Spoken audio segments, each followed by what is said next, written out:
Ha. Baik, auzubillahi minasyaitonirrajim. Bismillahirrahmanirrahim. Wa bihi nasta'in. Amma ba'd. Baik, yang ke-12 ya, kita sambung muka surat 28. Ya, sifat Allah. Ayat ke-11 muka surat 27 tu.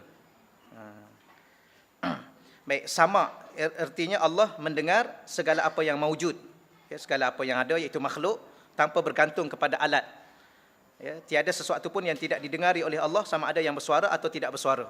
Kita ni mendengar atau sekalian, dalam bahasa mudahnya kita bercakap ada telinga. Ya. Betul ya? Itu alat yang mendengar kitanya telinga. Walaupun sebenarnya kita bukan mendengar dengan telinga. Betul ya? Sebab ada orang ada telinga tak dengar, nama dia pekak. Habis kita mendengar dengan apa sebenarnya? Kita mendengar dengan sifat pendengaran yang Allah letak pada telinga. Cuma bahasa mudah mendengar telinga. Bercakap dengan mulut. Tu ada orang ada mulut tak boleh bercakap tu bisu tu. Melihat dengan mata. Ya ke dengan mata? Tu orang ada mata buta juga tu. Tak boleh melihat. Itu kalau kita bahasa ni mudah nak faham ni. Cuma bahasa mudahnya berjalan dengan kaki. Tu yang tak ada kaki boleh berjalan. Ular tu terbang dengan sayap. Sayap pula nak kena ada bulu pelepah. Tu yang kelawar tak ada bulu pelepah boleh terbang juga tu. Sebab tu kita kata Allah dia mendengar tapi bukan dengan alat, bukan dengan telinga. Mana boleh tak ada telinga, mana boleh dengar? Sebab tu kita kena hujah balik.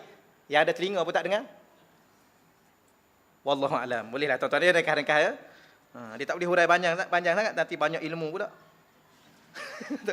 Tak boleh juga. Allahu Rabbi. Sebab apa? Sebab telinga itu jisim, sedangkan Allah tidak berjisim. Kemudian muka surat 12, basar, melihat. Ya, segala sesuatu yang wujud tanpa menggunakan mata. Ya, tidak semuanya kita lihat dengan mata, sebab sedangkan ada mata pun tak melihat juga. Sama ada yang wujud itu berwarna ataupun tidak, berbentuk ataupun tidak. Mustahil Allah itu buta, mustahil ada sesuatu yang wujud tetapi Allah tidak dapat melihat. Kalau kita tanya ada ke benda atas muka dunia yang ada tapi Allah tak boleh tengok benda tu. Sebab tu ada orang tanya, guru saya cerita, ada orang tanya, Allah ni kudrat, bersifat dengan kuasa. Dia pun tanya, Ustaz, adakah Allah ni, oleh kerana dia berkuasa, kita tahu, tapi ada tak benda yang Allah, contohnya, Allah buat satu benda, Allah tak boleh angkat benda tu. Ada tak? Allah ni berkuasa. Kemudian Allah cipta suatu benda yang besar, akhir sekali Allah tak boleh nak angkat benda tu besar sangat. Ada tak? Kata Allah berkuasa. Tu ada orang tanya soalan. Ya. Dia tak ada kerja lah tu. Kan tadi kata Allah berkuasa, maka berkuasa di atas segala sesuatu. Satu lagi, Allah ni tidak buat kerja sia-sia, buat satu benda kerana nak tahu boleh angkat tak boleh angkat. Faham tak? Wallahu a'lam. Tu antara ya, sama juga kita tadi. Tu dalil dia yang Nabi baca tu, fa innakum lam tad'u asammun wala a'ma wa inna ma tad'una sami'an basira. Ya, sesungguhnya kamu semua wahai orang beriman tidak berdoa kepada yang pekak dan yang buta, tetapi kamu berdoa kepada Tuhan yang Maha mendengar lagi Maha melihat. Kalam. Ya, kalam artinya Allah itu berkata-kata tanpa huruf dan tanpa suara, juga tanpa perkataan yang baharu. Ya, kerana huruf dan suara ni baharu. Ya, tapi Allah berkata-kata ya, tiada permulaan dan kesudahan bagi sifat-sifat Allah ataupun bagi kata-kata Allah. Mustahil Allah bisu atau kelu. Dia gini tuan-tuan ya. Wahyu, ya, kadang-kadang tajuk ni dia kena belajar bab wahyu. Kalam Allah berkata-kata dan Allah sampaikan kata-kata itu kepada Nabi. Kata-kata yang disampaikan kepada Nabi itu dalam bentuk apa? Namanya wahyu. Apa makna wahyu? Wahyu inilah tuan-tuan kan sesuatu perkara yang dia halus, dia seni dan dia cepat, dia hanya boleh dikesan oleh Nabi dan Rasul. Macam sekarang ni tuan-tuan ya. Dalam alam ni kita kata dia panggil apa ya? Frekuensi ke apa? Mudah kita buat contoh radio.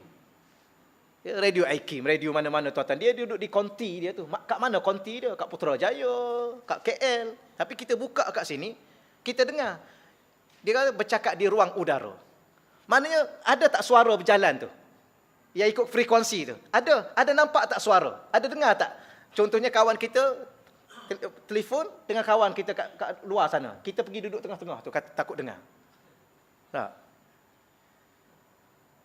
Tapi sebenarnya telefon ni, dulu boleh nampaklah telefon tu dia ada wire. Ya. Tapi kalau kita potong wire tu, ada tak suara dalam tu? Duduk dengar tengah-tengah. Tapi suara tu dia jalan tak melalui itu? Dia berjalan. Tapi sekarang ni, tak ada wire. Dia panggil wire apa dah sekarang ni? Wire juga tapi tak ada wire. Tak ada wahyu pun sampai juga. Melalui mana kata-kata dan suara itu melalui? Ada frekuensi-frekuensi. Betul tak saya cakap ni? Betul tuan-tuan? Tuan-tuan lagi mahir dalam bab ni. Gelombang-gelombang tu yang menghantar suara. Tapi kalau kita duduk tengah-tengah, tak ada. Macam mana tu? Sebab itulah habis wahyu nak kena tajuk bahas panjang wahyu tuan-tuan ya. Tak cukup. Sebab itulah ilmu tauhid salah satu nama dia ilmu kalam. Kenapa ilmu tauhid salah satu makna ilmu kalam? Kerana dia antara perbahasan yang paling susah sikit dalam bab kalam.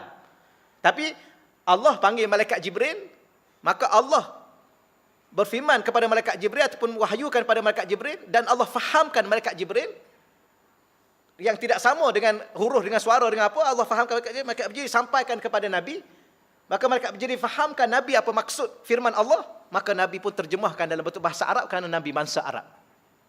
Habis Quran, memang tu Quran tu yang kita baca tu. Ya, Quran. Tapi kalau kita kata, sebab tu yang kita kata yang sebuah tu bukan Quran, tu mushaf. Sebab tu nak pergi beli, jangan pergi beli Quran, pergi beli mushaf. Nak tawar-menawar pada mushaf. Ya, cetak cantik tak? Kertas cantik tak? Kekal tak dakwah dia? Kejap-kejap dia hilang. Yang kita beli yang tu. Jangan kata, ya Allah, mahalnya Quran. Memanglah Quran. Tuan-tuan nak bayar berapa Quran? Bismillahirrahmanirrahim. Berapa ringgit? Bukan beli Quran. Tapi memang itu ayat Quran. Tapi sebab tu makna dia lain.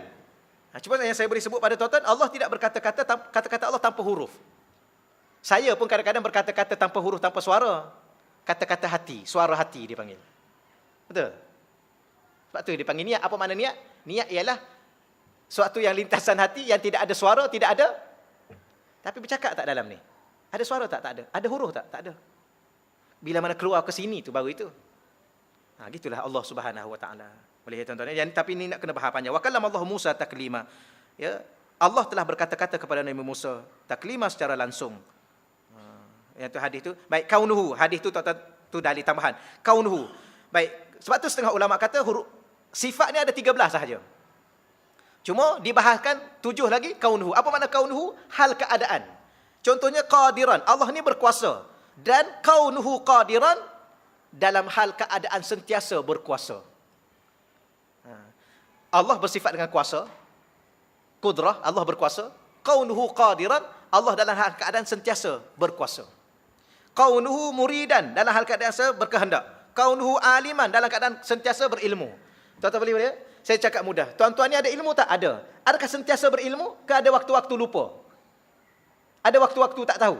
Ada waktu yang tahu tu pun jadi tak tahu dah. Dulu tahu. Allah tidak. Dulu berkuasa tak? Adalah kudrat dulu. Akhir-akhir ni? Akhir-akhir ni dah lemah dah sikit Ustaz. Nampak tak? Ya? Allah, akhir-akhir dulu pinggang saya okey Ustaz ni, sekarang ni ya Allah nak duduk sekejap aja tak boleh dah. Dulu okey tak? Ke daripada dulu lagi? Saya ni Ustaz sakit daripada muda-muda lagi. Sampai sekarang sakit. Tu lagilah, tak lama dah tu. Dulu okey kan? Dulu ingat, dulu saya Ustaz ni sekejap aja ni. Tapi sekarang ni ya Allah payahlah nak ingat. Maknanya hal keadaan ni kita tu kejap berubah. Itulah makhluk.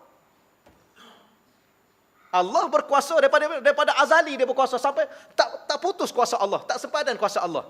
Itulah kaunuhu, hal keadaan. Macam berdiri pun tuan-tuan, saya tunjuk contoh berdiri. Berdiri semua ada orang berdiri. Tapi berdiri ada hal keadaan masing-masing. Pasal tak? Kesama aja berdiri. Ya, lain je tengok. Macam duduk. Ni duduk ni, ada yang duduk macam tu, ada yang duduk macam ni, ada yang bersila. Duduk pun lain, hal keadaan duduk. Wallahu alam, takat itulah boleh lah ya. Allah lambat sangat kita ni. Lambat maknanya saya tu baca lambat. Sifat harus bagi Allah. Yang ni tak payah dah tuan-tuan ya. Allah ada satu sifat harus. Harus bagi Allah nak cipta satu benda, harus bagi Allah tak nak cipta satu benda. Itu Allah ada. Sama juga kita kata harus bagi Allah nak masukkan kita ke syurga walaupun kita